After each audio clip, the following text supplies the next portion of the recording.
Figure it out. Hello, this is Adam Koralik with Figured Out Productions. The following video is a video of some kind, and I hope you enjoy it. Hey everyone, welcome to the latest episode of the FigureItOutcast. This is for June 2017. I'm Adam Koralik, and I'm joined by Chip Sinkbell, who was unable to be here last month. Welcome back, Chip. How are you doing? Hey, good to be back. Doing pretty well. Just had some beef jerky. That was tasty. Yeah. Yeah, it was barbecue flavored beef jerky, which is kind of weird. Yeah, well, you're down in Texas, so you guys get all sorts of insane versions of beef jerky. Yeah, right? We also have some really weird cupcakes here. Like there's this cupcake food truck right outside of where I live that I didn't realize was there. So I've been going there to get cupcakes, and they're delicious. I wasn't expecting that one, but all right. So you and I have both been doing some traveling lately. You went to San Francisco, right? Yeah, multiple times. Yeah, in the same month. That reminded me a lot of myself. I basically call myself Adam Koralik 2.0. You know, not quite as good as Classic, but yeah. You are on the podcast, so it makes sense. You're just kind of absorbing. You're like a year behind, but you're going to go to San Francisco every 2 weeks, and you'll get used to it. It's fine. I hope not, but that could start happening. Yeah, I went to New York City for a day. 1 day. Well, it was 2 days. You know, I went out there for 1 day. I had most of the day to myself, and then the next day I was basically there for a meeting, and then I flew back. It was actually really cool. I talked about this on last month's Playload, but basically, long story short, I got an invite from Ubisoft. They were like, "Hey, do you want to come out to this game reveal thing we're doing?" And I was like, "What's the game?" They're like, "Oh, we can't tell you that, but if you want to come, you'll see it." And I was like, "All right." So I went, and we get into this like hotel room. And they, you know, it's full of journalists, right? Like the whole room is like Newsweek, the New York Times, Los Angeles Times, you know, Chicago Sun-Times, like all these big publications. And then there's me, the YouTuber.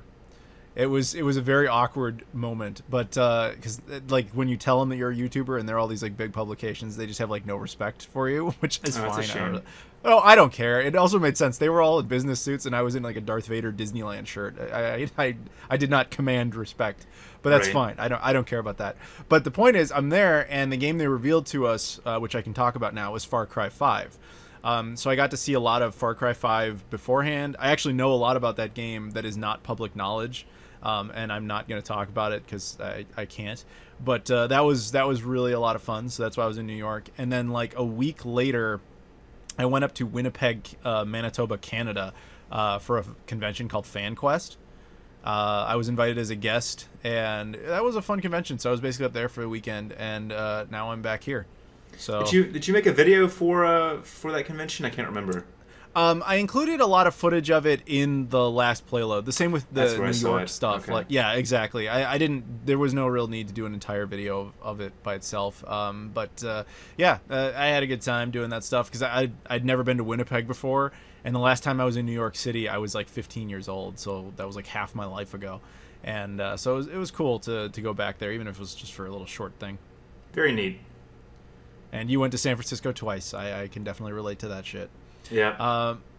Yeah, so I want to say, of course, welcome back to you. I'm glad you got over your flu or whatever exactly was wrong with you last month. Yeah, it was awful. Like last month, I had like a series of unfortunate events. Nothing related to the book series, but it was basically like I had like a 2-week spell of like a kind of flu. It was pretty bad. A couple of days where I was pretty out of it, and I think that kind of aligned. I was kind of getting better right when the podcast was about to happen, but I decided to not try since I was going to cough every 5 seconds. And then I flew out, and then right before I was going to fly out the first time to San Francisco, I got food poisoning. And I was out of it again for a couple of days, and luckily recovered right before I flew out to San Francisco. But yeah, man, I kept having things happen. I'm like, what's going on? This is a weird month. So, but now I'm better. I'm glad you're better, man. Thanks. So yeah, of course. Now, so here's some stuff that I have to note. First of all, you probably noticed if you're listening to this, the intro of this particular video was different than you're probably used to, and there's a reason for that. I updated my editing software recently, and my editing software it tends to care about two folders in a directory. One is where you keep your files, and one is like a temporary work folder that it creates. Now, these are supposed to be separate because every once in a while it will flush the temporary folder. But it decided, for whatever reason, as a quirk of the update, to make the folders the same location. Oh, dear. So, oh yeah, it was bad. Basically, the update deleted all of my work assets, everything. You know, those little pictures I put up in videos, all gone. Audio recordings, all gone. So, like, that, you may not even know this yet, Chip, but that audio at the beginning that I always say for, like, that I've been saying since 2009, you know, like... Yeah, the one that everyone always complains about the quality, but then they also love it. Yeah, that one is now lost to the ages. It's gone forever. Couldn't you just grab a copy of it from YouTube? No, because, I mean, I could, but the problem is it's mixed with all these other audio sources. So it's the original source file is gone forever. So I basically re-recorded it, and I kind of recreated new assets as best I could to kind of keep it together. But yeah, it's the end of an era in a weird way. That's gone. Well, how long ago was this? This was, at the time we're recording this, was like last week. But by the time this is out for the public, this was, you know, like a month and a half ago. And unless you're a Patreon backer, then you've got this right away. That's, remember, $5 a month, and you get early access to the podcast right away, plus all the videos you get in general early access to. But again, if you do public, that's totally fine as well. And but yeah, so you guys will notice this throughout the channel for the next couple of months. See, I'm glad, Chip, you may not know this about me, but I'm extremely proactive when it comes to getting work done. I really want stuff to be finished. So when I was in Japan, you know, I shot a bunch of footage at different stores and all this stuff. I came back here, I edited all that stuff, I exported all that stuff, I even uploaded all that stuff. It's just kind of sitting on my channel right now. And I'm really glad I did that because all of those assets are completely gone. Everything I shot in Japan, gone. It's erased for the ages. And I know people will be like, well, why didn't you use like recovery software? I did. In fact, it successfully recovered everything. But the problem is that all the files it recovered were useless because the editing software has the nasty habit of basically intentionally corrupting the data before flushing it. So even when you recover it, it's still corrupted. Oh, I see. So I was about to say, yeah, because if it's only been a week or even less than that if you tried it earlier, yeah, a lot of recovery software can do it as long as it doesn't write over the memory address where the data was. But yeah, if it's corrupting it before it deletes it, which is a really odd thing to do. Yeah. But yeah, okay. I guess it's gone then. It is gone. Yeah, no, believe me, I tried everything. I had like a panic attack on Twitter and Facebook, and a lot of people were trying to help me out. But yeah, there was nothing I could do about it. It was just gone. So I'm gonna have to rebuild a lot of assets, and that's gonna suck ass. But you know, that one audio clip in particular is completely unrecoverable. But yeah, I just wanted to give you guys that as an update. But you'll notice that's the weird thing that will happen is that I've got videos that are uploaded that are scheduled to come out until like August right now that still have the original audio in it. So there's gonna be this weird mix where it goes between the new audio and the old audio for a couple of months until eventually it's just all the new audio because that's all it can be. But yeah, I thought you know, look behind the curtain, you can see all this shit that happened recently. So I guess with that, since we spent like 10 minutes talking about the intro, let's move on to an actual subject. Right? The first subject. Before then, hopefully you've learned to keep a backup of some kind. Dude, here's the thing: I do back up my assets. It's just that I back them up every couple of months. I had no reason to expect this, and obviously no one ever does. It's just that I hadn't happened to back up in a while, so unfortunately a lot of stuff was lost. Well, if you've backed up your assets, wouldn't that have included your intro? I thought so too. That's what I thought, but it's not. I don't know where the hell it went. I don't know why it's not in there, but it isn't. Bummer, very depressing. I know, I agree. But it is, people always hated that audio. The funny thing about that audio is that it was always, to me, I knew it's shit. When I first recorded it, I actually had the flu, but like I said, I'm so much of a I just want to get this shit done type of personality. I was like, I'm not waiting. If I wait like 2 days to get over the sickness, maybe I won't even start making videos. I got to do this right now because I have the bug to work on this right now. So I recorded that audio when I had the flu, and I just started producing content because I didn't want to wait. And so I will miss it in that sense because it was like a perfect symbol of like just wanting to get shit done for the channel. Yep. But yeah, it's gone now, and it's too bad. But I always liked that I knew it was shit but I liked having it around because it was a nice, basically a patience test. Because obviously, you listen to me talk. You know this because we're doing it right now.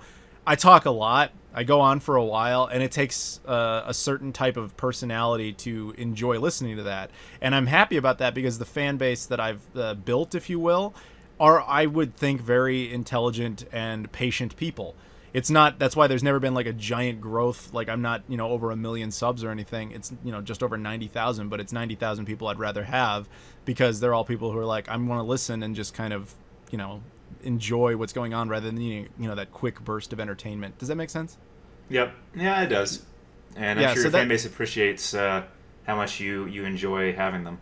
Yeah, exactly. So that's what I preferred it that way because if you can't get through that 13 seconds of an intro, you're not really the person I want watching anyway. Because I want people who want to sit there and just kind of get into a conversation and think about the subject. So, yeah, now you guys know why that intro stayed as long as it did. But we've had to change, forced to now, so moving on. With that, let's go to our first subject, which was kind of picked by you, Chip, but not really. We'll call it yours.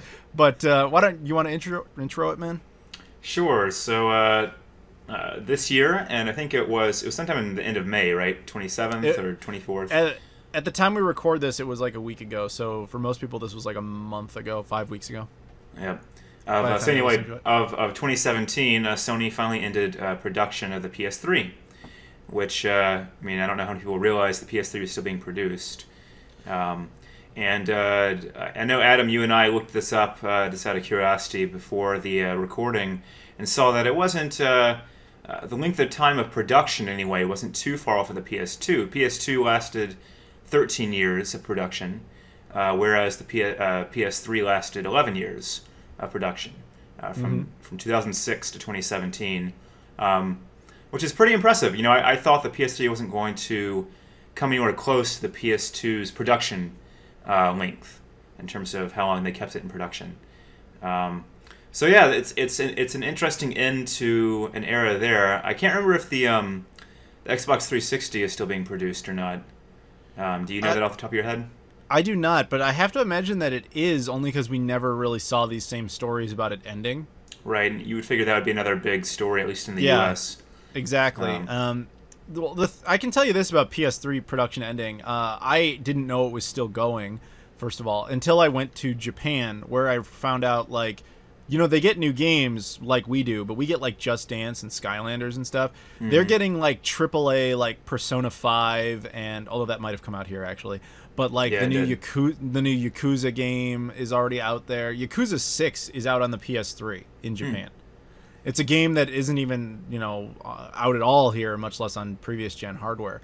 And they have whole sections of new PS3 content. And I'm like, wow, these people actually really care about this console still. And it was kind of an eye opener. Mm-hmm. This was inevitable. I remember a year ago, or maybe 2 years ago, it ended production in New Zealand, and people were losing their shit. And I'm like, well, it's gonna end. Yeah. Now, interestingly, I'm not sure it actually ended production in North America. I don't remember ever reading that particular story. I remember now this specifically refers to Japan. And so I actually don't know if it's ended in production or not in North America yet. It might have. So I pulled up Wikipedia just out of curiosity, and they list a release date for the console, and they list Japan, North America, and then Europe, PAL, right? And then they list discontinued, and they list New Zealand and Japan. So they don't actually list North America or Europe production being over. That's a good point. I have no idea if it's totally ended, but the fact that it has ended in Japan, where, as you were saying, they had a lot more games come out on the system, to me implies that if it's not ended, it's going to end soon, right? Yeah. But I will say this. When we were talking about the PS2 by comparison, you wouldn't think it, I guess, from a North American or even Japanese perspective, but the PS2, where it lasted the longest, was actually Europe by a country mile.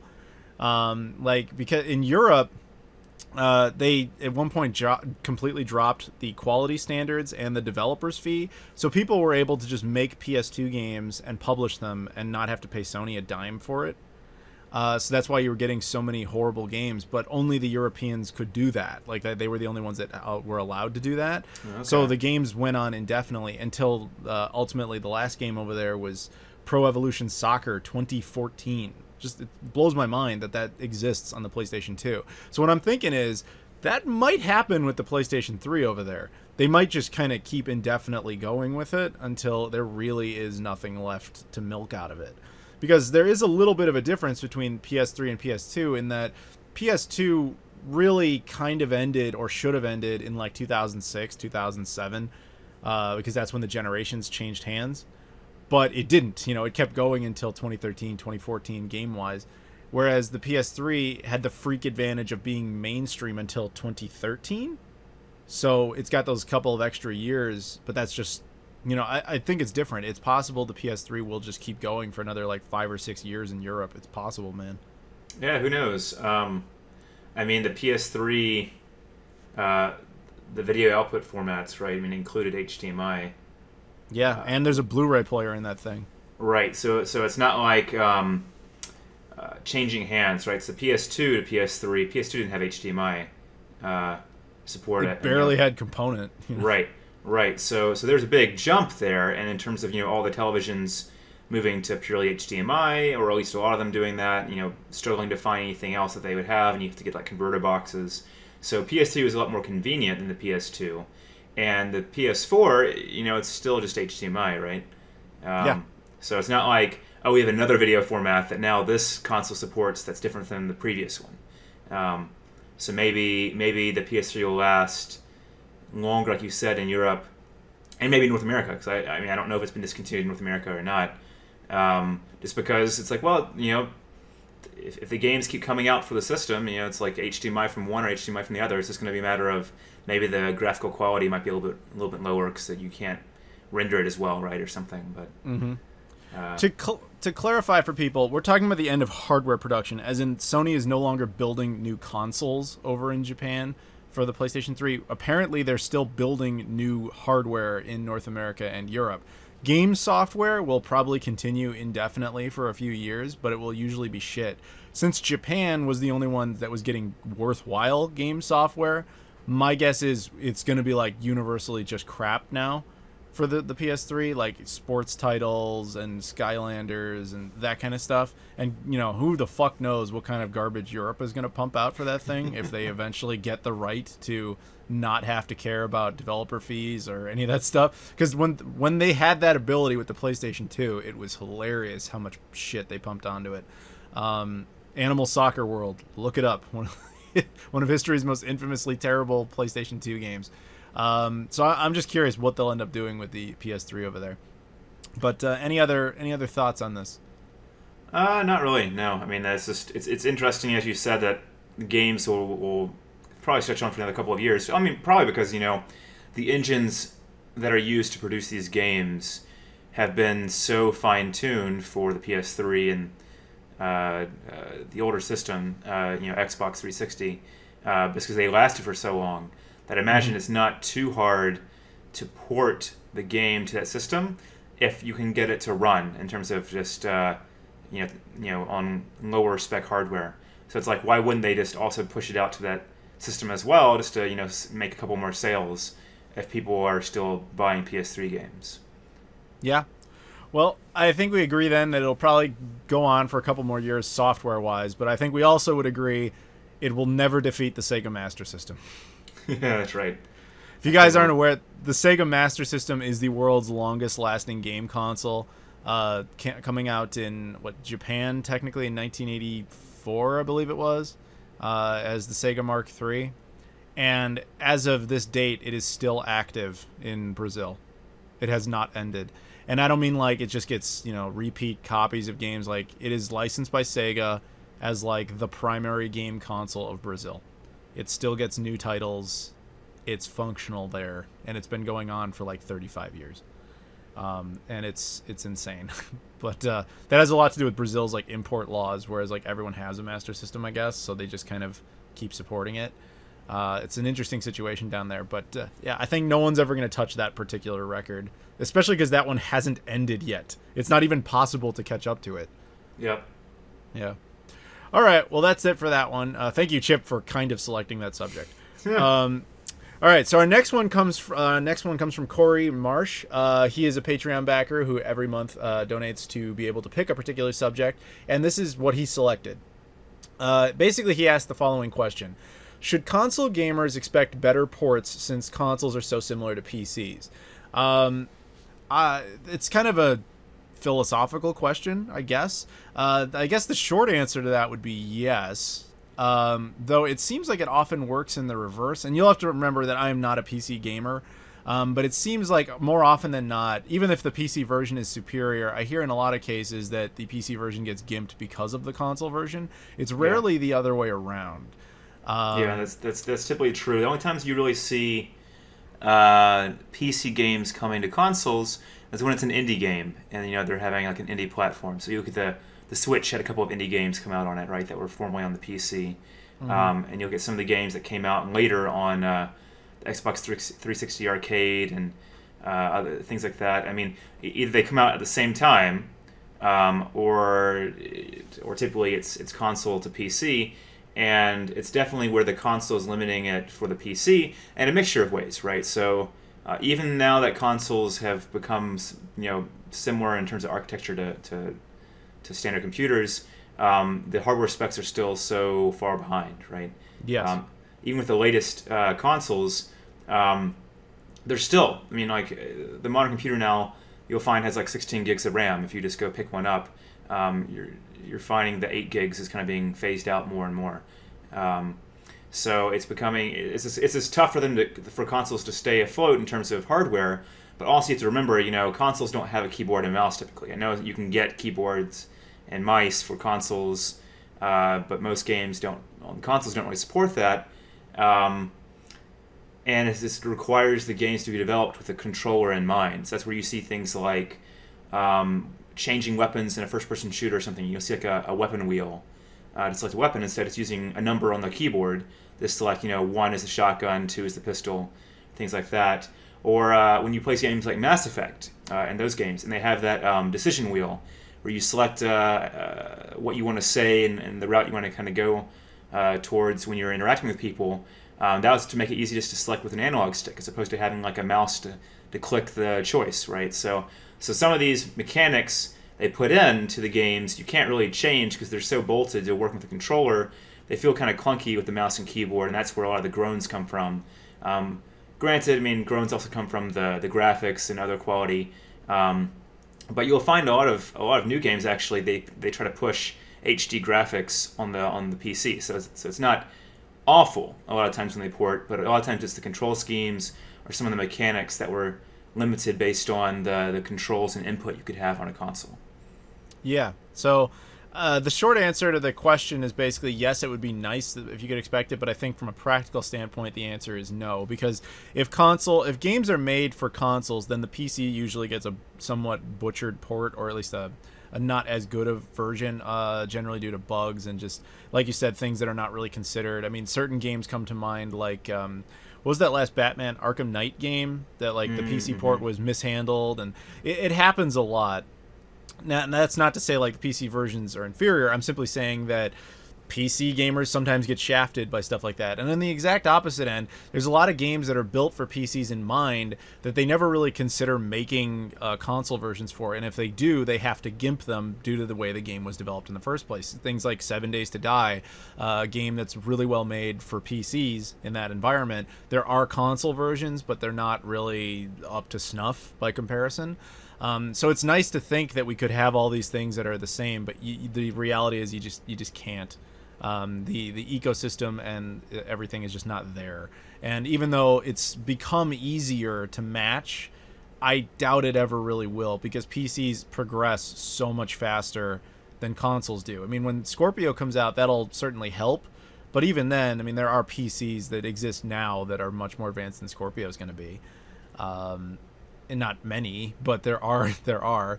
And yeah, so I guess the answer to that question is basically yes, it would be nice, but I think I wouldn't expect that anytime soon. Right. Yep. You agree? Oh yeah. All right. Well, thank you, Corey Marsh, for that subject. Moving on, we have a round of shout-outs. These are Patreon backers who every month they get to pick. Well, they don't. They say what they want, what their name is, and then basically I just talk about you for a minute. I either make stuff up or say something I actually do know about you. Whatever. If you want to do this, you can upgrade your pledge at any time. So you'll chip in here, Chip. Wow, I can't believe I actually used that in real context. I'm stunned. I am too, because I realized it the second after I did it. But there you go. You get a shout out for that, sort of. So the first shout out goes to Robert Youssef. Robert is a good dude from the UK. He's a Wii U collector. Very nice. Good yes, system. He is. But he's also the world's worst golfer. Did you know that about him? No, I did not know that. And I bet I could give him a run for his money because I'm pretty bad as well. I don't know how you couldn't, his shittiness at golf is fucking legendary. It's amazing. But we still love you anyway over here, Robert. Do you know anything else about Robert that I don't know? Well, technically my name is the same as his because my name's technically Robert. I did not know that. But there you go. So now your name is Chip Youssef. Okay, you guys have to trade. That's right. All right. Thank you, Robert Youssef. Next up is Colin. Colin is OG. The man. He's the man. Every month, he has been consistent as shit. He has never wavered. He's always like, I'm here, I'm Colin. He never wants his last name. He's just Colin.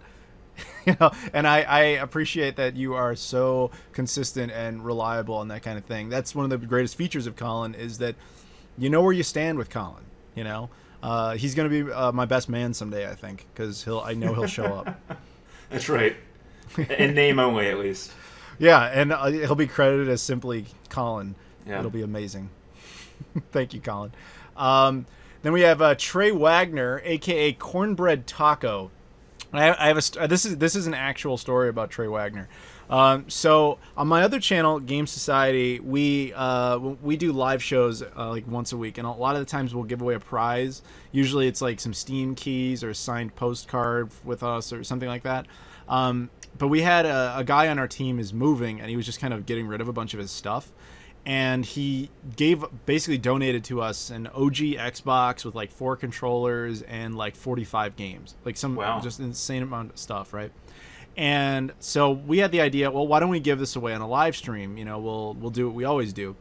And Trey Wagner entered the contest in the weirdest way possible. So he entered, but at the same time, he also found out that only Americans could win it because you've seen an OG Xbox. They're insane. They're really heavy. Plus all that stuff. There was no way we could mail it to. Yeah, shipping would kill you. Shipping would kill us. So he felt really bad about that. So he actually donated the shipping money to anywhere in the world. Huh. He did. He donated enough money to be able to have us ship it anywhere. And he was like, now all the, if you want to call them foreigners, can enter so that they have the option to win. And we were like, wow, that's insanely generous of you. And the irony was that he ended up winning because he had put so much money into basically donating for that. His name was just entered so many times he kind of almost bought it in a weird way. Okay. And all right, now this gets even crazier. So we're like, all right, we'll figure this out. Do you want us to sign it and get all this stuff coordinated? What's your address? We'll mail it to you, all that. And he told me, he's like, oh, I live in Chicago. I'm like, what? I live in Chicago. Shit, dude, I'll just meet up with you and hand it to you. So at some point, I'm going to meet up with Trey and give him this big box of Xbox stuff. And so it's just kind of amazing for that to have all worked out so amazingly. So thank you, Trey, for helping out on the other channel. You are Trey, a hero. You are a true hero. And I believe this one is new. Tim Inman. He, I believe, just started supporting the podcast here, which I thank you for. Now, the thing about Tim, Chip, that you may not know, he's Canadian, but he hates Tim Hortons. Hates it. He loves Timothy's. It's like the fancy version of Tim's coffee, and that's all he'll drink. It's fucking weird. But if you actually call him Timothy, he'll lose his shit and stab you with a hockey puck. I'm assuming you've been stabbed before? By a hockey puck? No, not a hockey puck. Hockey stick. Sorry, hockey stick. He will stab you with a hockey stick if you call him Timothy, which is, like I said, ironic because he drinks Timothy brand coffee. Huh. Yeah, I know. You already knew that. I'm just boring you, I can tell. Of course. I mean, it's just the name, Tim Inman. I mean, it sounds so good. Yeah. Say it again. Tim Inman. Tim Inman. Sounds like Tim Bits, almost like Timmins. Timmy's. No, it's getting dangerous. Anyway, he's sorry. going to stab you with the hockey puck and the hockey stick. He's gonna shoot a hockey puck at me, stab me with that, and then come up while I'm wounded and like shocked, and then beat the shit out of me with a hockey stick. I know it. It's inevitable.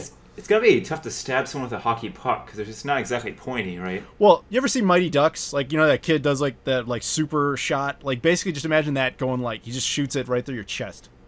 Okay, all right. That's basically what Tim does. He's got skills. Tim, anyway, you've got the skills. You've got the skills. You've got the dream. Anyway, thank you to Robert, Colin, Trey, and Tim for being Patreon backers. You guys are awesome. So moving on, we're going to move on to the next subject. This comes from Kyle Vaughn, who you know very well, Chip. Every month, he backs, again, much like Corey, to pick a subject. This month, he decided, just let me pick whatever you want. So this is what I picked on his behalf. Nintendo has decided to extend their free online service for the rest of 2017. Remember, if you remember correctly, they were going to start charging for it in about the fall of this year. And so like a month from now, they would have started charging, or 2 months from now. Mm-hmm. But they decided to extend it. And on top of that, they actually announced prices for the whole plan. I believe you pulled up that information. Do you still have that? Yeah, it's $4 for a month, or $4 US, $8 for 3 months, or $20 for a year. Now, with that, I think you get like 2 like arcade classic titles titles per year, like digital ones. And when I say arcade classic, that's just a cute term. Basically, they're just going to give you like NES games or SNES games that you can play on your Switch. So first of all, I'm going to be very clear about this. I have no intention of supporting this because I don't really care. Like, I don't play online ever, so I don't have any need for this. But that said, I do have to say their pricing is pretty good, especially compared to Sony and Microsoft. And what you're getting for that, if it's stable, I guess is fine. The only part of that whole announcement to me that was interesting was that they're going to be giving you these games, like 2 freebie games a month, but they're going to add online support for them. And so people are kind of interpreting that, and maybe this is wrong. We'll find out coming up. But basically, it sounds like they're going to take classic titles and add online support. So as an example, you could play, Super Mario Brothers, 2-player, like one where you're switching between Mario and Luigi. But Luigi will be your friend who's across the country playing online with you. It'll be kind of interesting to have online support in games that it was never really intended for. And if that's the case, I can see why that would actually be kind of neat. But, so what do you think about all that? Well, I'm reading over or scanning over an article I found. I don't know how old it is because it doesn't give me a date, so maybe all this information's out of date. It does mention the extension of the free trial period from ending fall 2017 to now being 2018. And gives those prices. But one of the things they mention is they have this smartphone application that's an online lobby and voice chat, which is kind of odd. Oh, you haven't heard about this? No, like, I mean, I'm completely out of the loop with all this stuff. Oh, dude, they have like this ridiculous setup for voice chat. You have to like connect. You buy this dongle thing that you have to connect to your phone, and you have to connect to the Switch. I believe it requires a power supply, and then it has to have another like port for your headset. But it requires your phone for communication. So there's a lot of just shit involved in this Sega thing. Genesis craziness. Yeah, it's a lot of just cords and add-ons and stuff. It's really weird when that probably wasn't necessary, but that's the way they're going about it. So it feels like they were struggling to try to be modern and throw something on a smartphone and didn't know how to do it. That's what it looks like, yeah. Yeah. Well, that was something that they used with this service, apparently. And they've got a headset for it. But I don't see yet mention the 2 games per year or per month. I can't remember which one you said it was. I think it's per month.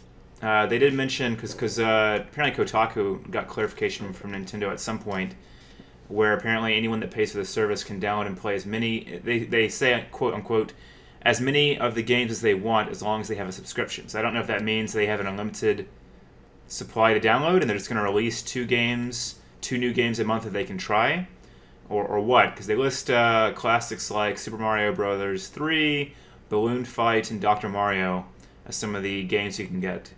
Oh, then maybe my information's out of date. It's possible they changed that plan then. I'm not sure. I know that they did a lot, all of it, all at once. I might have missed that one, so I apologize.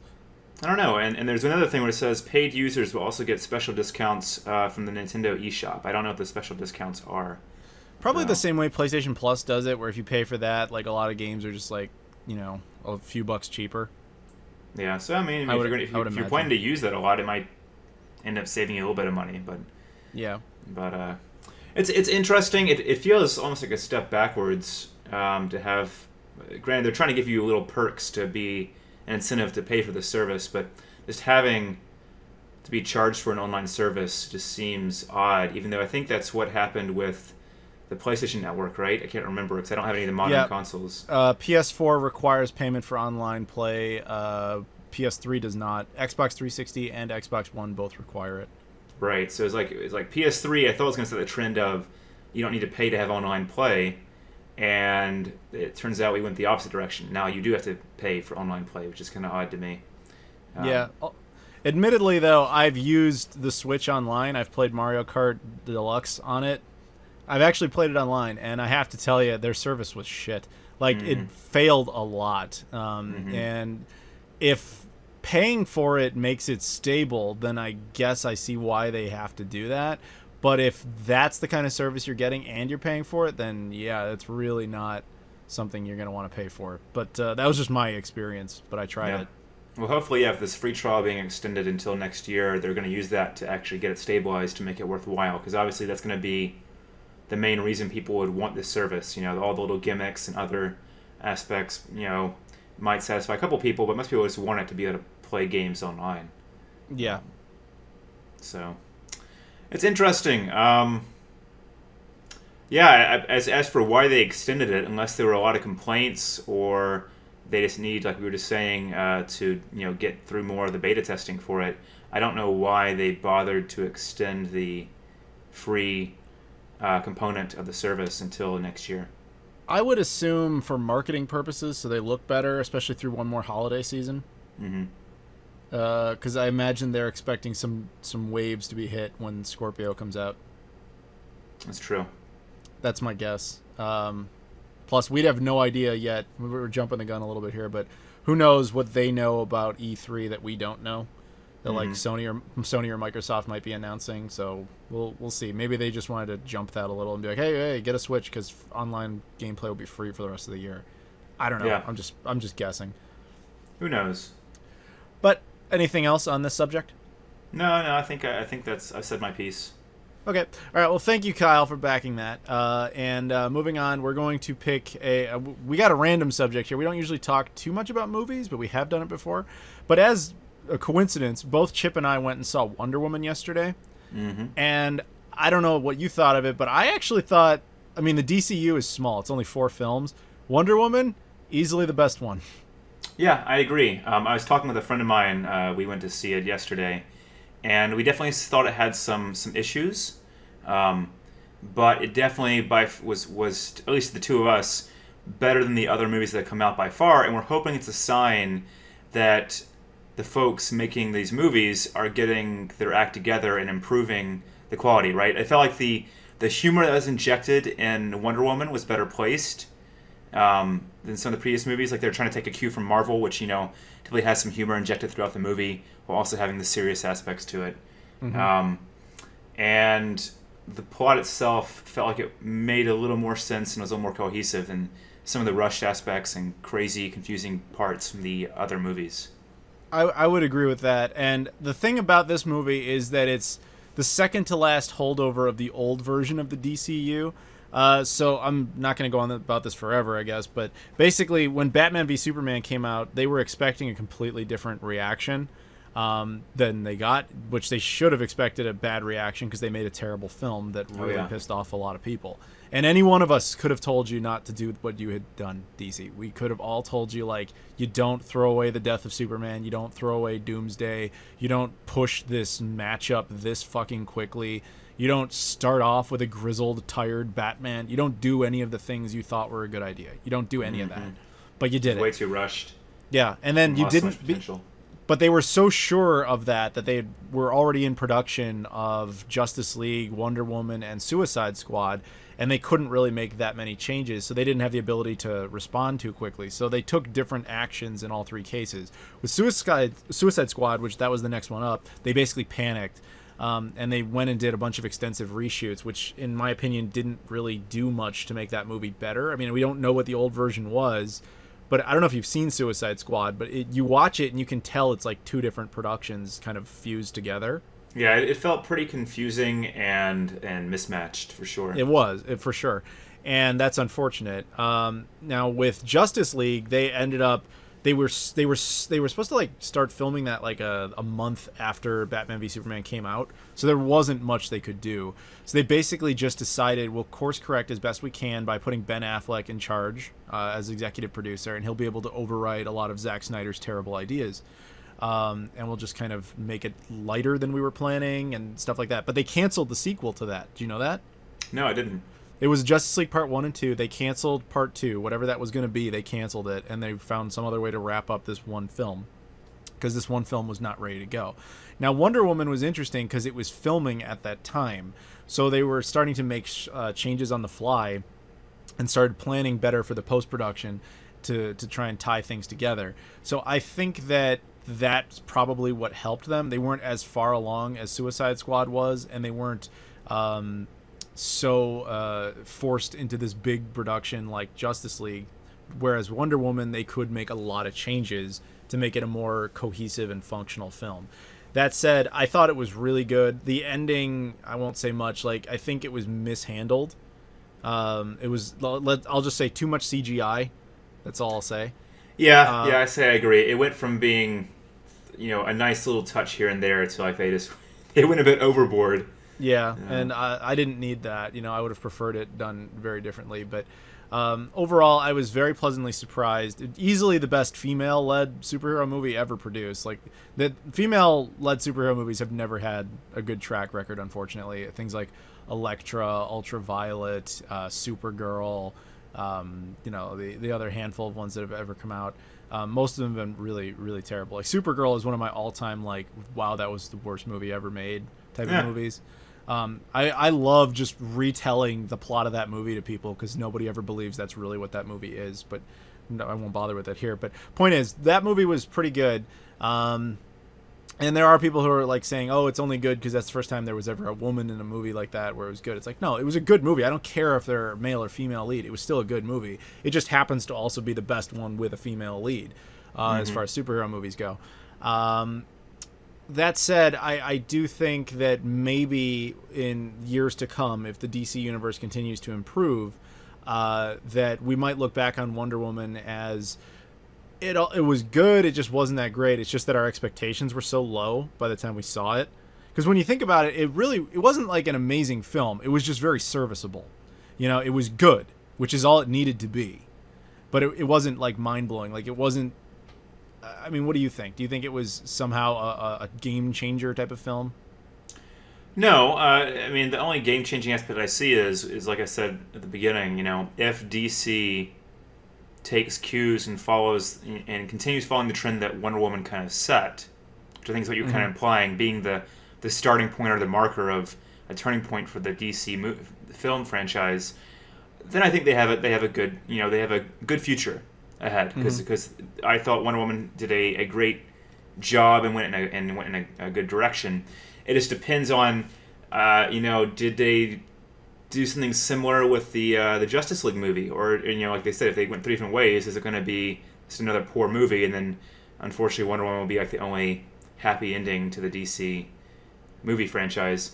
Don't know, but I mean, I tend to be easily entertained by movies. I don't really have that many movies that I'm like incredibly impressed by at this point, just because I think I was more impressed by movies when I was a kid, when everything was amazing. Yeah. But no, I thought it was good. It could be like you said, like you say, if down the line DC makes some amazing movies, of course Wonder Woman will get overshadowed by those. But I don't think it's going to be the case where people suddenly think it's a bad movie. I think it'll just be a case of it may not be amazing. Yeah.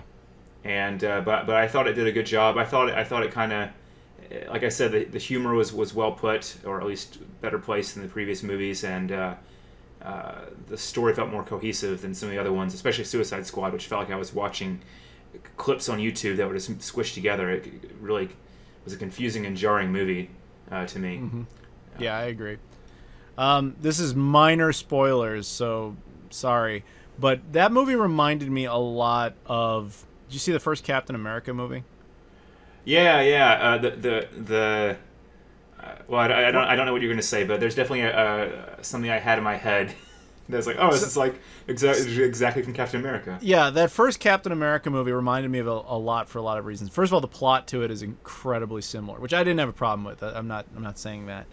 But it reminded me of that for that reason, and also because Captain America, I really liked that movie when I first saw it, and I still like it when I see it now. But when you see some of the later Marvel movies, you kind of go back at that first wave, and you go, okay, it was fine. It got us where we needed to be. And I think that's what Wonder Woman is going to be down the road, if DC continues to be smart.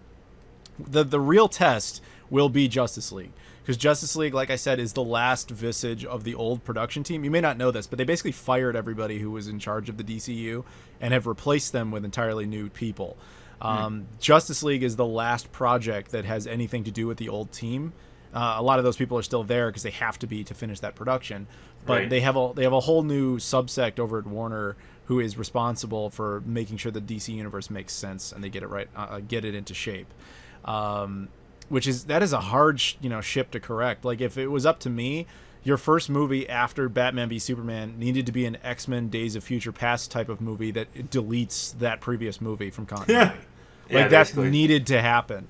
Like, that movie was so destructive to that universe. Like, you can't go anywhere with it. Yeah. And I said this after I first saw that movie, which was over a year ago. It was like March 2016 when that shit came out. I remember doing a live stream right after I got back from the theater. And I talked about all the problems I had with it and all the things I thought they could have done. And I maintain that the only thing that movie did that was intelligent was the very beginning, which was where you see the whole scene with Bruce Wayne as Batman, and he's basically reacting to the events of Man of Steel. And, so you see Batman's origin. That should have been a Batman movie right there. Like, it should have been, he's responding, and you kind of see, like, how he got to that point. That would have been his movie. Wonder Woman should have been very similar. First of all, she should not have been in Batman v Superman. But it did feel weird that she showed up near the end. And you're just like, wait, what? Yeah, Batman who is this? Superman plus Wonder Woman? Yeah. That we could analyze what's wrong with that movie all day. But my vision of the DC universe, if you wanted to build one and not have it seem too much like Marvel, starting off with Man of Steel was a good place. Like, it wasn't the best movie, but it was a good foundation. The next one, every movie should have started like Batman v Superman did, where it was all one character's perspective, basically reacting to the events of Man of Steel. And that way you have every single origin story, and then they all culminate with, like, this thing from space, this alien somehow defeats all of us. Like, this thing is way more advanced than any of, like, Wonder Woman's origins, Batman's origins, Aquaman's origins, Cyborg's origins, all that shit. This guy is, like, the legit deal, which he is. Superman is that in the Justice League type of mythos. Like, he's the reason it exists. So once you have all these separate individual films made, and, like, for example, Aquaman's movie would have started... You remember in Man of Steel where, like, the thing is firing into the ocean and causing all sorts of damage and stuff down there? Like, that would have been... Is this from Zod's ship? I can't remember. No, it's from Man of Steel where, like, they have Zod as the ship, and one side's in the Indian Ocean and one side's, like, in Metropolis, and it's just, like, firing a laser and, like, terraforming. Okay, yeah, I think I vaguely remember this now. So the beginning of Batman v Superman has them in Metropolis, and you see Batman driving around and responding to the chaos. But if you had gone to the other side of the planet where there's water, guess who could have had a scene? It could have had Aquaman, and, like, he's trying to fix shit underwater. Maybe Atlantis or whatever is being damaged by this. Like, and that's just a reaction to the first movie that's in their universe. I mean, Wonder Woman could have been going through the same thing. She's sitting there on Themyscira and sees this thing basically destroying the Earth from up in space. Like, every one of them could have had some sort of origin that tied to that event, because that would be the most insane event in all of human history, would be aliens showing up trying to kill us all. Mm-hmm. And I thought that would have been a much better starting place for building a universe. And they, like, kind of did that. And then as soon as that one scene is over, they're just like, nope, we're gonna make like the worst movie ever now that destroys, that tries to essentially jump to like movie 13. Like they tried to make basically Captain America: Civil War, but they tried to do it as their second film. You know, you hadn't established properly who Superman was in that universe. You hadn't established certainly who Batman or Wonder Woman were. Like they just jumped way too far ahead, and you put Zack Snyder in charge, a guy who is, he's a very good visual director, but he's a terrible storyteller, and he had no business being in that job. So whatever. That I kind of vented about that for like 3 hours in a live stream once, so you can tell I thought about it a little bit. But yeah, that's how I would have done it. And since you can't do that now, the best you can do is make some sort of retcon movie that deletes Batman v Superman. Like that's the greatest thing about Wonder Woman, is that all the events of that movie, save for a little bit of the beginning and a little bit of the end, are in no way affected by Batman v Superman. Yeah, because they're all in the past, basically. Exactly. And Suicide Squad, kind of a little bit, although Suicide Squad is going to be one that nobody even remembers was ever made. Yeah, it was terrible. Yeah, well, the funny thing about Suicide Squad, and I've seen people point this out, is that Suicide Squad won an Oscar. Do you know that? No, I didn't know that. It won one, I think it was for like best makeup. And people pointed out that the DC universe has an Oscar and the MCU doesn't. Huh. That's kind of fucked up when you think about it, but it's true. Yeah. Anyway, that's, I guess, our thoughts on Wonder Woman. So, are you ready to move on? Sure. Okay. The next subject is kind of yours, I guess. This one will be a little bit odd, because by the time Patreon backers are hearing this, this is fresh. And by the time majority of you are hearing it, it's not. So, we're going to talk about E3 predictions. So, if you're hearing this before E3, you can enjoy what we think is going to happen. And if you're hearing it after, you can see how wrong we were. Yeah. So... do you have any special predictions or things you think might happen at E3? I mean, I'm assuming Microsoft is going to make. Actually, hold on. When is the Scorpio coming out? We believe December or November of this year. Of this year. So the prediction would logically be that they'll show it to us and announce when it's coming out. Right, because that's what I was going to say. Is I was assuming E3. I mean, it's gotten so close. They just use it as a springboard for the Scorpio. Sony's side, it's like I don't really know what they have to go on, because they've already kind of shown their. It feels like they've shown their hand, and it wasn't that great. Yeah. Well, you know, they already had the PS4 Pro, and they didn't really have anything else up their sleeves. You know, so I don't know if they're going to have some sort of like ditch effort. Oh, but wait, we have this coming next year or something, right? Type announcement. It feels like they need to. Yeah. They need to have something to get interest, and it feels like it needs to come after the Scorpio, and needs to be able to be on par or better than the Scorpio at this point, right? Purely because they need to trump Microsoft at this point in terms of their golden egg, right? Microsoft's got this golden egg that everyone keeps talking about, just the Scorpio. Even if most people don't even buy it, who knows how many people are actually going to buy the Scorpio? Because I don't know that many console gamers that really care about what the Scorpio has to offer, right? But it's also, to be fair, we don't know much about what it offers. We know its specs, but why we need it, that's a different debate. Right. I mean, like, you know it's improved specs over what you've got, but it's like, why would a console gamer need that? Because they keep claiming that it's not going to, you know, have games that suddenly only work on the Scorpio and don't work on the earlier machines, right? They kind of recanted on that a little bit. Right. So I'm saying, like, they were claiming, and then now they're getting fuzzy, and probably by the time it comes out, they're going to change their tune because they realize that was a mistake. That's just something they say to make people comfortable, but it's complete horse shit. I don't know why anybody ever believes when companies like say stuff like that. Like, yeah. That's obviously at some point they're going to make Scorpio only games. It's absurd to think otherwise. I think the tough thing is that the audience, the console market, right, the consumers got so used to these long-lasting consoles, you know, from the 360 and the PS3. 7th gen really wrecked a lot of people. So it's just that people grew up with one console. You know, when I was growing up, I can't remember how many generations kept transitioning when I was growing up. I know I started with a Super Nintendo and a Game Boy. So you started 4th gen, you went through 5th gen, you went through 6th gen, you went through 7th gen, we're 8th gen now. Yeah, and so I don't mind, you know, a console refresh every couple of years. And yeah, 4 or 5 years. Yeah. Right. And when did the PS4 and the Xbox One come out? 2013. So it's been 4 years. It's been 4 years, right? So if they released a new console next year, like a PS5, or if the Scorpio became the next gen and had to cut off, maybe try to have backwards compatibility. If you can do that, great. But make it where there's certain games that load on that system, I'd be fine with that. Because it's been, at least next year, it'll have been 5 years, right? I mean, that's half a decade for one console. But yeah, I mean, I feel like Sony, I feel like they should have something good, but I feel like they're not. I feel like they're not going to have a big announcement. It's just going to peter out. They might try to show some big games coming out in their system or something like that, but I feel like there's not going to be any worthwhile announcement from Sony. What about Nintendo? Are they back in E3? I thought they had left E3. Exactly. No, they'll be there, but so here's what I'm thinking. Nintendo basically, I think, made it clear that they intend to do kind of what they did last year, which was they spent all their time talking about just one game. So last year that was Breath of the Wild. This year it's going to be Super Mario Odyssey. Odyssey. Mm-hmm. And then they'll do a bunch of those treehouse things where they talk about other stuff, where they spend like 90 minutes talking to developers about Yokai Watch 18 or whatever.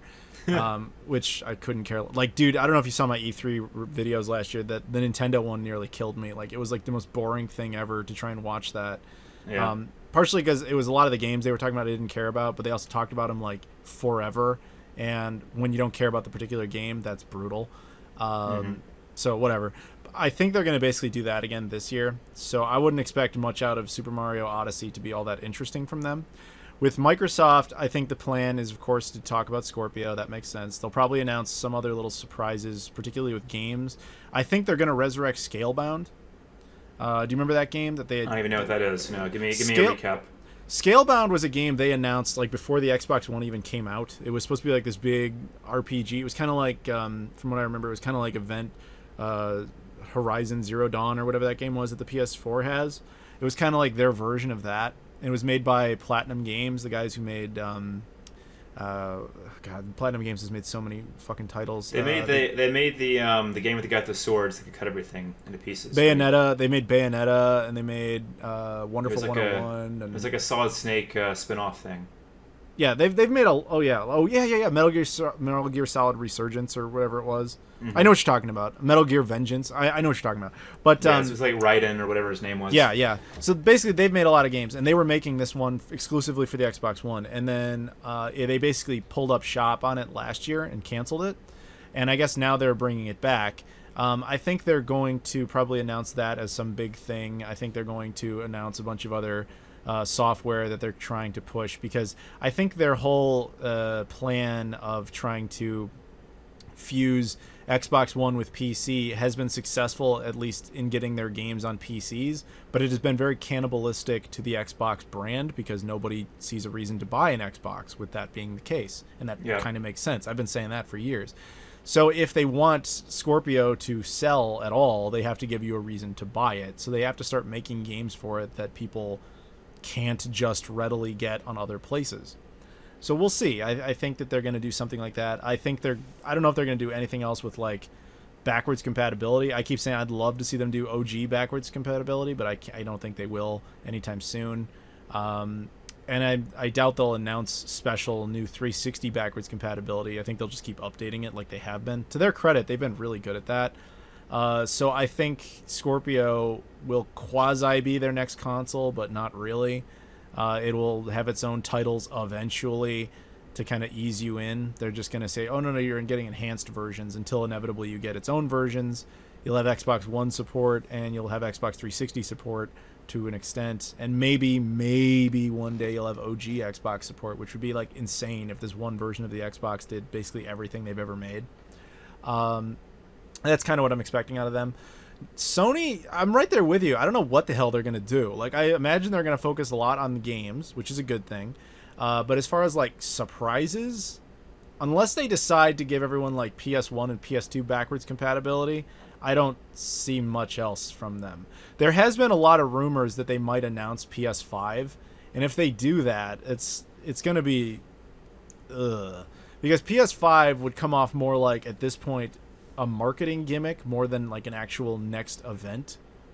You know, like PS4 Pro was more of a marketing thing, and I think that that's kind of what they're going to stick with. If they announce PS5 essentially a year too early, yeah, that's bad. But at the same time, they need some sort of plan, because unless Scorpio is absurdly expensive, and Sony can just kind of sit back and be like, people aren't buying it 'cause it's too expensive, then they need something, and I have no idea what that is. And then I could see some idiot in marketing thinking, hey, we'll just come out with PS5. You know, we'll just call it PS5. Really, it's just PS4 Pro 2 or whatever. But we'll call it PS5 because that's like clickbait. You don't take a legacy event and make it something that happens that quickly. Now, I'm with you on the whole thing with generations. Like you mentioned, you bring up a good point. Kids younger than us have gotten screwed up by the 7th generation. Like, there are kids who bought an Xbox 360, you know, when they were like 4, and then they're out of college now, and it's still like a quasi-relevant console. You know what I mean? And it's weird. Whereas our generation had to go through every 4 or 5 years new hardware, sometimes even less time than that. We also had to go through all the graveyard consoles that only lasted for like a month, you know, like the fucking Jaguar and all that other shit. So, you know, we had different experiences. So it's interesting to try and fuse the two, because now it seems like the new model is refresh consoles, where like every 2 or 3 years you come up with an upgraded version of the console. And I can't see Sony doing that just yet, unless they're obscenely stupid.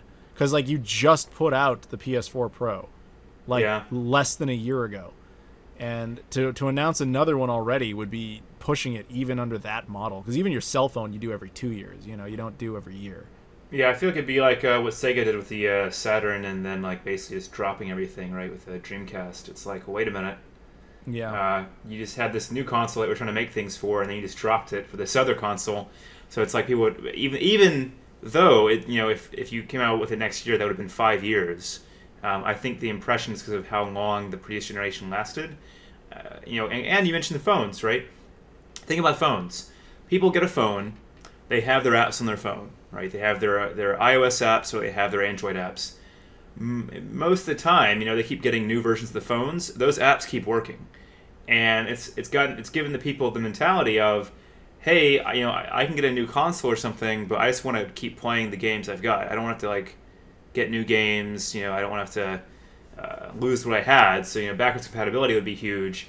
But that's why I think the console refresh is just, you know, having like, here's another version of the PS4, here's another version of the Xbox One, you know, it can keep playing the same stuff kind of thing, is people want that more than they used to.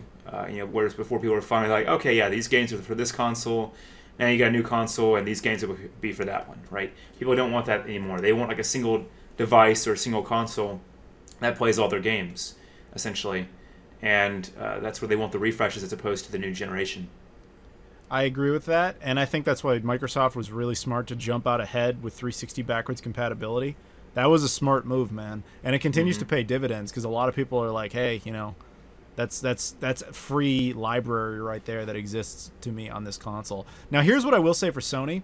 If they have to do another refresh update here, there's one way they could do it that I would be like, okay, you got me. That was good. If they do like PS4 Ultimate, you know, instead of Pro or whatever the fuck they would call it, but they gave it PS1, PS2, and PS3 backwards compatibility, congratulations. You just made something really smart. Because you would, especially with PS3, like we said before, still being quasi-relevant and still being able to come out in different regions. Like, if you had all that in one box, that is a good fucking deal. I mean, I'd be even happy if they just had native PS3 support, right? Compatibility, because I don't have a PS4, because I'm like, well, I'm just going to play my PS3 games on my PS3. But if I could, you know, get an upgraded system that could play the PS3 games, and sure, I'd love to play the PS2 and the PS1, and I have a lot of those. But I think, realistically, if they could just get native PS3 compatibility, right, they could bring a lot of the generation that's playing games now, right? A lot of people that grew up with a PS3, just like how people that grew up with the Xbox 360, you could drag them in. I think you're going to find a smaller audience that has PS2 or PS1 games that would get a new system just to play those, right? Yeah, I'm not saying they go for just those, but do not underestimate the power of nostalgia. We are the nostalgia generation, where everything we want. Sure. We want it to be the way it was. And I'm not. And here's the thing: the emulators for PS1 and PS2 on PS4 already exist. The only thing that it doesn't do is it has disc lockout, so it doesn't allow the disc to work. You remove that, and at the same time build whatever. I know the PS3 was complicated, but I have to imagine by this point you have the capacity to build that hardware into the PS4. And if you do that, you can have, and you can advertise it as this legacy PlayStation that does everything. Even if you are the person who's never really going to buy PS1 or PS2, you can't tell me that the idea that you could isn't attractive. I don't know. I still feel like it wouldn't hurt to have PS1 or PS2 compatibility, but I feel like the meat of compatibility would just be to get the previous generation, the PS3, right? I agree with that completely, but do not forget how nuts people went when they thought the PS4 was getting PS2 support. Do you remember that? No, I don't. Like, it was like a year and a half ago. Sony basically said, "Hey, we're building PS2 backwards compatibility." What they meant by that was we're going to resell digital versions of PS2 games, but people thought it was actual backwards compatibility because, frankly, Sony lied about it.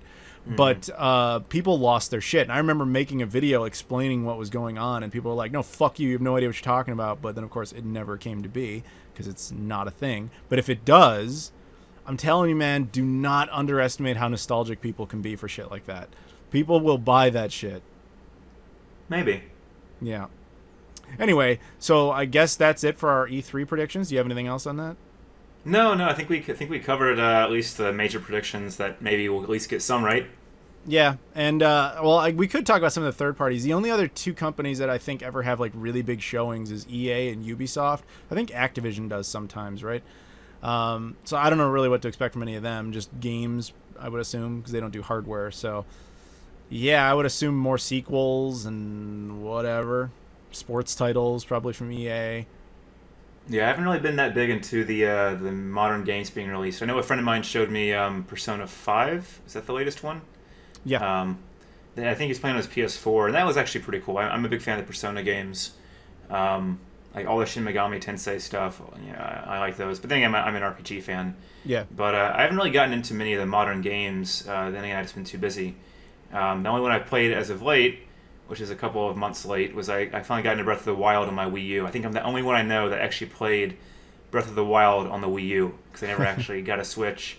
And I liked it for a while, but it's definitely gotten a little old, though. Right on, man.